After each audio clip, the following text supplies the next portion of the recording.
Ni wakati mwingine tena, na leo tumepata wasaa tena kukutana na Sheikh Shafii kuzungumza yale yote ambayo yanaendelea kote duniani. Kubwa zaidi ni kanisa Katoliki limepata papa mpya.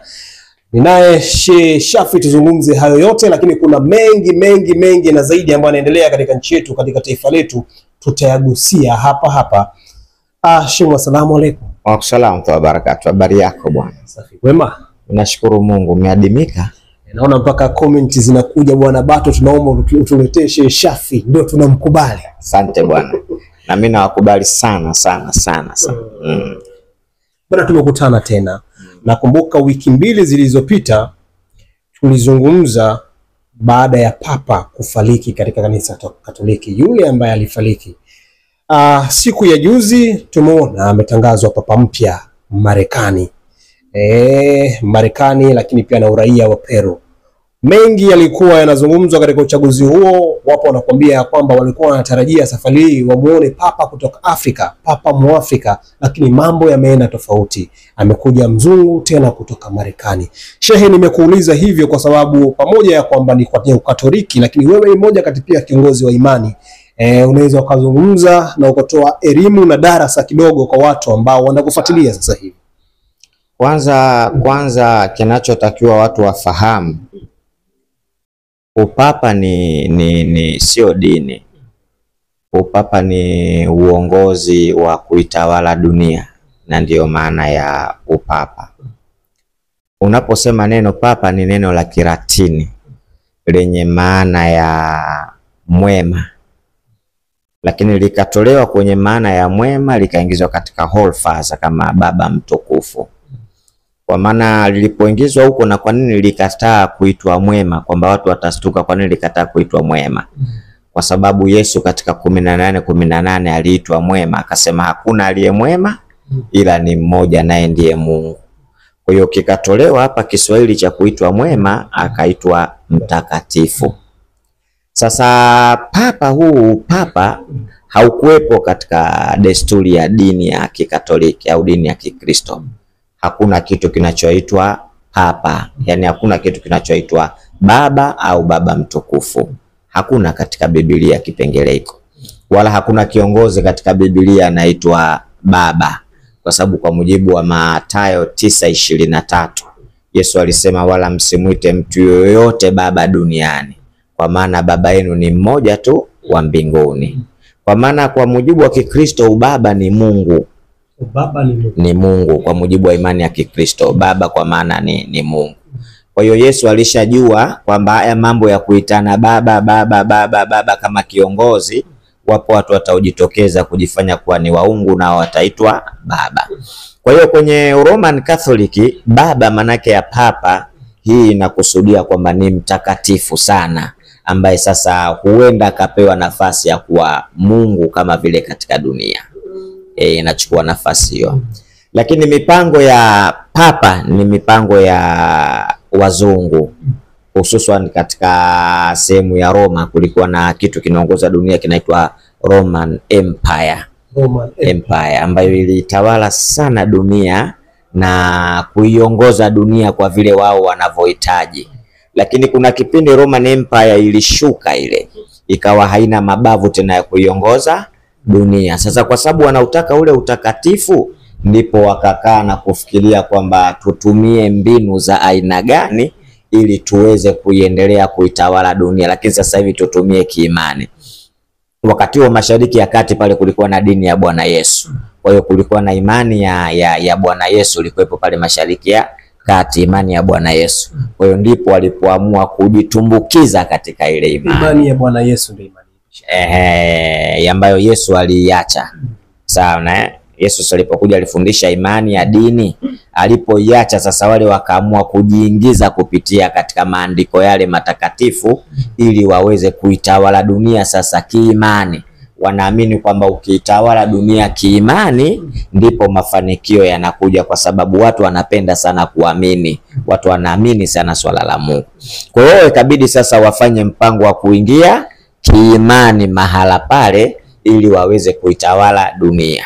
Wataingiaje mahala pale? wakaingia kwa mujibu kama ya imani ya Kikristo sasa, na kuchukua Biblia kuongeza maneno yao, kufanya vile wanavyotaka, lakini wakiinasibisha kwamba wao wapo katika imani. Sasa ilidumu ile, ikatoka kwenye Roman Empire, sasa ikaja kwenye Roman Catholic. Umenipata? Ikaja kwenye Roman Catholic Church. Lakini wale mapapa sasa, itikadi hiyo ikaanza mwaka wa 325 pale Nisea. Sasa wakafanya kikao kikubwa sana cha makadinali pale, wengi sana, wakaamua sasa kumchagua kardinali ambao wao wanamchagua, ndo wanamchagua papa. Kardinali yuko juu ya askofu. Kardinali ni mkubwa kuliko askofu. Unaona, sasa pale wakaamua kufanya kile kikao cha kuchagua nani sasa ambaye atakayekuwa mtakatifu mwaka 325 pale Nisea. Na papa wa kwanza alikuwa anaitwa Konstantino kama sikose, wa kwanza huyo. Ndio pale akashika madaraka ya kuwa kama kiongozi mkuu na sio kanisa Katoliki tu, akatengeneza kama kiongozi mkuu wa dunia. Umeelewa? Akatengeneza kama kiongozi mkuu wa dunia akatengenezwa pale. Sasa pale kukawa na tatizo ambalo limefanya wale wakataka Roman Empire irudi katika njia nyingine ya kuitawala dunia, wakatengeneza Roman Catholic Church. Umeelewa? Ikaitwa Roman Catholic Church. Sasa tatizo likaanza hapa, kwa watu wakastuka sasa. Kwa nini iwe Roman Catholic Church? Kwa nini iwe hivyo Roman Catholic Church? Kama hili ni swala la kiimani, kwa nini iwe Roman Catholic Church? Kwa sababu Roma ni mahala. Si ndio hivyo bwana? Kuna sehemu inaitwa Roma. Ukisema Catholic kwa maana universal, kwa maana ulimwengu.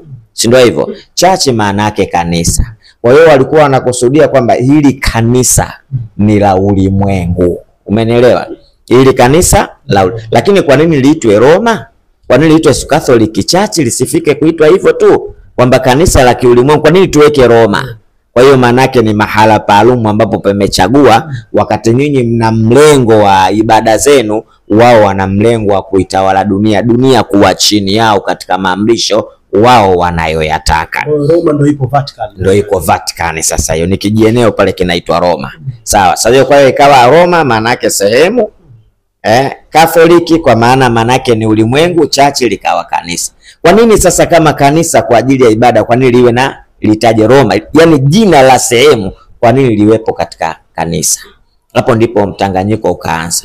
Mpaka mwaka 1600 watu wakaanza kujitoa baada ya kuulizwa nini maana Katoliki. Maana yake ni nini? Maskofu wale mapapa walishindwa kujibu nini maana Katoliki, kwa sababu ilikuwa maana ya ulimwengu. Kwa hiyo Roman Catholic Church kikachukuliwa kijieneo cha Roma. Sasa hiki ndio kilikuwa kina control nini sasa? Dunia. Kwa hiyo wakajitengeneza watu maalumu ambao watakuwa wanaicontrol dunia vile ambavyo wao wanavyotaka, na kuwatengenezea watu kwamba huyu ndio mtakatifu atakayesema hiki hakipingwi wala hakuna kukijadili.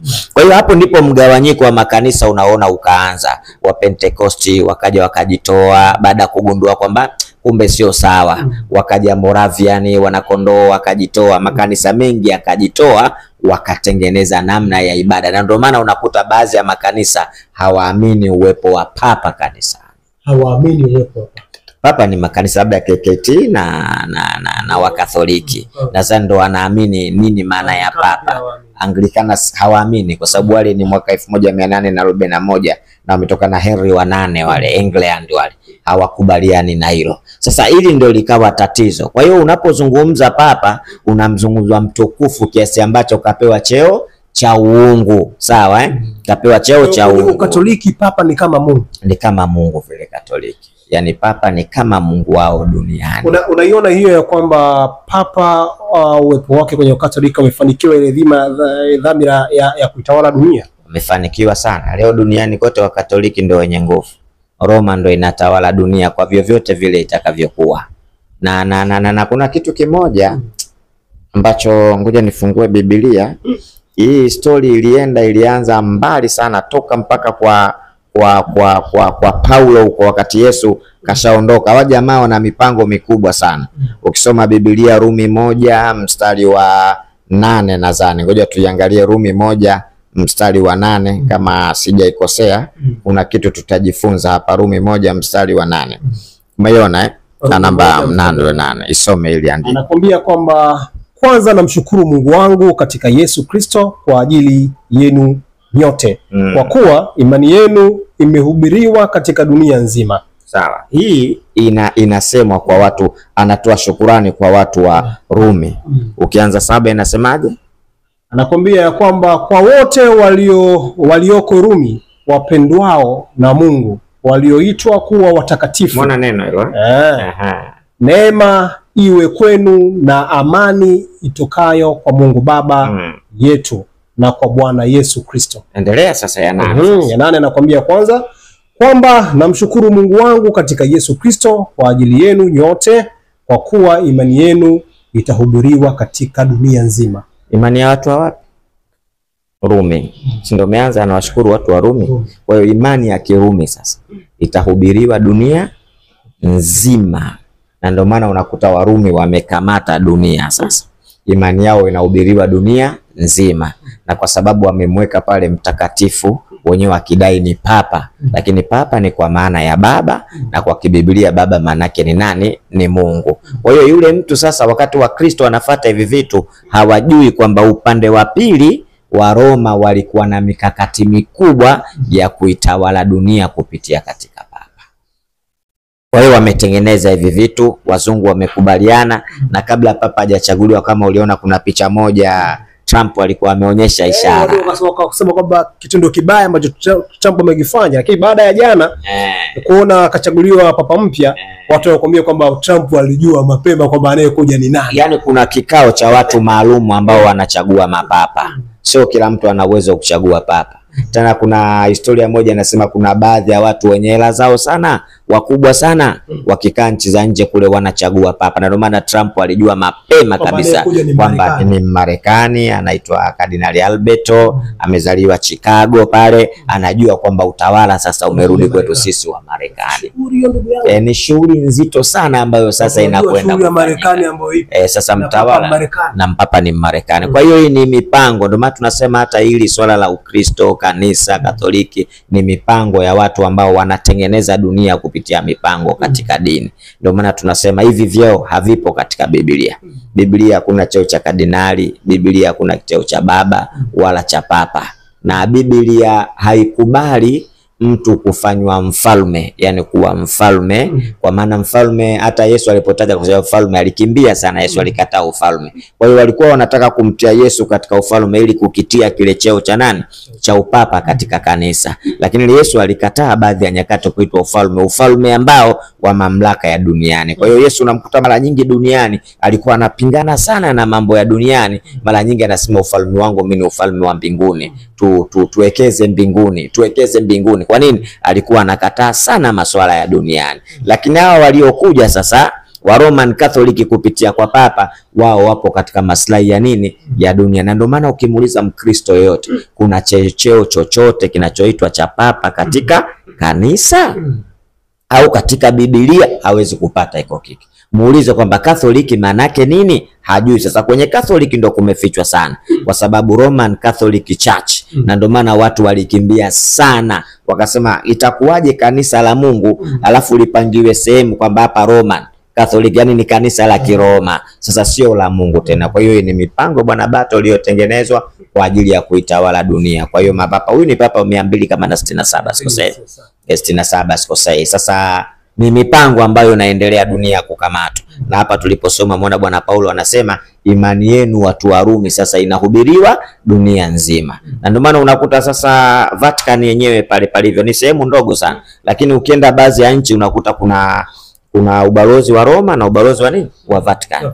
Kwa nini uwe ubalozi wa Roma na upe ubalozi wa Vatican? Kuna kitu gani? Maana Vatican sasa ni kitu kinajitegemea, na ndio mahala ambapo kilipoanzishwa ule Ukristo, na ndio mahala ambapo sasa mapapa wanapangwa nani ataiongoza dunia. In short kwamba swala la papa ni swala la kuongoza dunia. Kuna habari inasema ya kwamba ili uweze kuwa ndani ya Vatican au kuwa makardinali lazima uwe umesoma sana, kichwa chako kuwe na degree hata 3, 4, 5.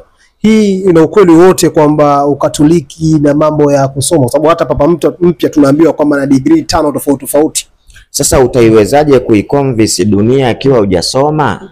Kwa hiyo cha kwanza, ili ufikie ile lengo uweze kuiconvince dunia na kuifanya unavyotaka wewe, ni kuweza kuzichezea akili za watu.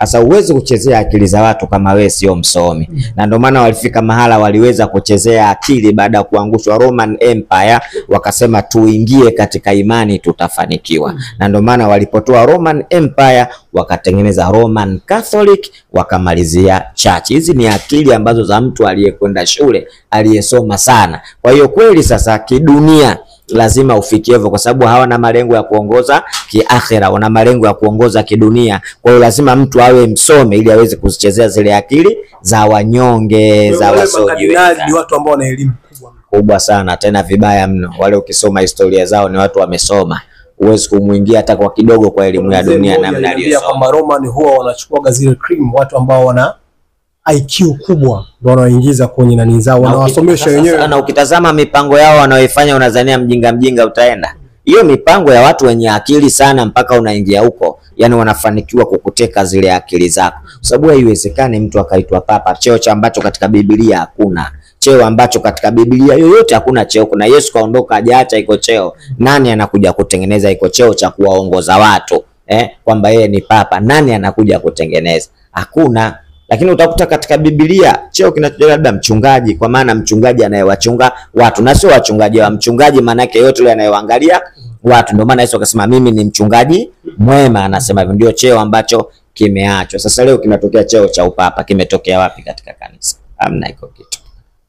Kwa hiyo upapa watu bwana wameingizwa vibaya mno. Hii ni kuiongoza dunia kwa mipango ambayo wanaitaka wenyewe mabwana wakubwa. Kuna historia bato kubwa sana, mpaka kuna watu wale baadaye nitakuja kukwambia, kuna kikundi cha matajiri watu fulani ndio wanafanya kazi ya kusema papa awe nani na atakuwa nani. Ipo siku nitakuja historia yake, bado naisoma, nitakuja kukuelekeza vizuri kabisa. Lakini cha kujifunza, Trump kabla nani anashangilia, anaonyesha kwamba papa anatoka kwetu. Unajifunza nini? Je, kuna kanuni yoyote katika Biblia inaonyesha kuchagua kiongozi baada ya kiongozi akiondoka? Kuna kanuni hiyo? Yesu alipoondoka aliwatuma wanafunzi wake 12 waje katika mataifa mbalimbali pale, si ndio bwana, kupeleka injili. Vipi leo dunia eti iwe na kiongozi mmoja anaitwa papa, alafu Roman Catholic Church? Yesu kaacha hivyo vitu? Hajaacha. Kwa hiyo ni mchezo ambao unachezwa bwana Bato hapa kuiongoza dunia. Wamefanikiwa kwa sababu tunajua kwamba Roman, kuna nchi ambazo hawaamini hayo mambo. Kuna mataifa ya Asia, nchi za Saudi Arabia, wapi tutakuwa naambia kwamba kuna namna ambayo pia wanaongozwa na hilo Catholic. Bado Catholic inaweza kuongoza dunia kwa sababu ya mifumo ambayo wao wanayohitaji. Na ndio maana unakuta mifumo mingi ya nchi zetu za Afrika, nchi nyingi duniani zinafuata, utasikia anafuata Marekani, anafuata nchi za wapi, lakini Roma hiyo Marekani yenyewe ipo chini ya huyo papa. Kwa hiyo tayari yupo katika kigezo cha Roman Catholic kuiongoza dunia. Kwa namna vile ambavyo wanavyohitaji ndivyo ambavyo wao utakavyofanya. Kwa hiyo hata ule mwaka 1600 walipeleka mpaka Paraguay, wakapeleka mpaka Asia, walipeleka kote kule, lakini ilishindikana, walivunjwa nguvu kule, baadhi ya watu walikataa. Kwa ndio maana wakarudi tena pale, lakini bado mipango yao inaendelea ya kuitawala dunia, na wanafanikiwa kwa asilimia kubwa kuitawala dunia. Na ndio maana unakuta leo hata nchi za Kiarabu mipango yao itakuwa nchi za wazungu tu, Marekani wapi, ndio mipango yao. Baadhi ya watu wachache ndio wanaofanikiwa, wanajitoa mule, kwa sababu wenyewe Roman Catholic Church watu sasa hivi washaanza kidogo na wao kuingiwa na nini, kuingiwa na akili, wanafanya hivyo. Na nchi yote inaweza kaenda duniani kwa usalama, siguswe chochote. Wewe si unaona mwenyewe kuna nchi gani anapingwa? Afghanistan ambapo tunaamini ndio watu Waislamu walioishi, na ataishi vizuri na atarudi vizuri. Mtihani sana Bato, sio mchezo. Watu wametainiwa sana katika hilo. Kwa hiyo watu wajifunze. Akifa kwenye nchi yako mtihani. Sasa unakuwa mtihani sana. Kapigwa bomu, kafanyaje, mtajibu iko kwa nini? Kwa hiyo ni mtihani sana mkubwa, mzito sana mtihani. Yaani jamaa nguvu kuliko rais yoyote duniani. Lazima papa lazima awe na nguvu kuliko rais yoyote. Ndio maana anasema neno lote analolitaka. Na neno lake alichosema alipingwi hilo. Ana nguvu kwa sababu kuna watu nyuma ambao wanataka dunia waitawale wao. Kwa hiyo wana nguvu. Wewe unaona Roman Catholic hata Tanzania hapa wanasema. Kauli zao wanazozitoa unazionaje? Sisi zinatikisa nchi. Zinatikisa nchi. Maaskofu wanasema wanafanyaje wa Roma na watu wanatetemeka kile wanachokisema. Kwa nini? Kwa sababu ndio system ya dunia ilivyo. Ukigombana nao basi utakuta unagombana na wenyewe huko mabwana wakubwa. Kuna kitu gani cha kuambia sawa Catholic kuhusiana na papa huyo mpya? Mimi unajua na maoni tofauti kidogo. Mimi natamani Wakristo waachane na hivi vitu, wasome sana Biblia. Mimi nawahimiza kila siku wasome sana Biblia. Wakisoma Biblia kuna vitu watavifahamu vizuri sana katika Biblia. Wasipende kusomewa. Hii habari ya kuambiwa kwamba tusome Mathayo 5:5 mimi naomba waachane nayo. Kwa sasa na wao wafungue Biblia, wasome, waiangalie Biblia inasemaje, kama vile tunavyofanya Waislamu kwamba tunachukua Qur'ani yetu tunasoma, Mungu kasema hivi. Na ndio maana ukisema jambo katika Uislamu lazima mtu atanyosha kidole, bwana hayo maneno yako au Qur'ani au mtume kasema hivyo. Kama mtume au Mungu hajasema tutakuachia mwenyewe, lakini kama Mungu kasema tutayapokea. Uislamu raha sana, hakuna kuongozana kububusa tu, lazima utoe ushahidi wa Qur'ani na hadithi, wapi mtume kafanya. Sasa na wao mimi natamani Wakristo na wao siku moja wajifunze Biblia, yani waisome Biblia. Waache kudanganywa kwamba Biblia mpaka uwe na Roho Mtakatifu. Hivi vitu vya watu kuwaficha vitu ili waendelee kufanya ya kwao. Lakini mimi natamani wasome Biblia, ukweli wa kusoma. Yani mtu aweke kuweka Biblia, achunguze kwamba nataka kufanya hivi, Biblia inasemaje? Je, nikifanya hivi Biblia inasemaje? Ipo siku tutafika mahala tunapopataka salama, tutaacha kutawaliwa yani. Shafi, labda nikuulize swali moja kuhusiana hii ya papa. Tunaona kwamba Marekani huwa mara nyingi wanasupport yale mambo ambayo kwa mataifa yetu ya Kiafrika huwa hatupendi. Na papa mpya ambao amepita, kuna mambo alikuwa anajaribu kuonyesha kama kubariki zile, kwa hiyo kuzungumza kubariki ndoa zile za jinsia moja. Sasa tumeona Marekani naye anaenda kwa upapa. Waone kwamba ile inaenda kuongezeka kuwa janga. Sio dogo, kubwa sana. Kubwa sana.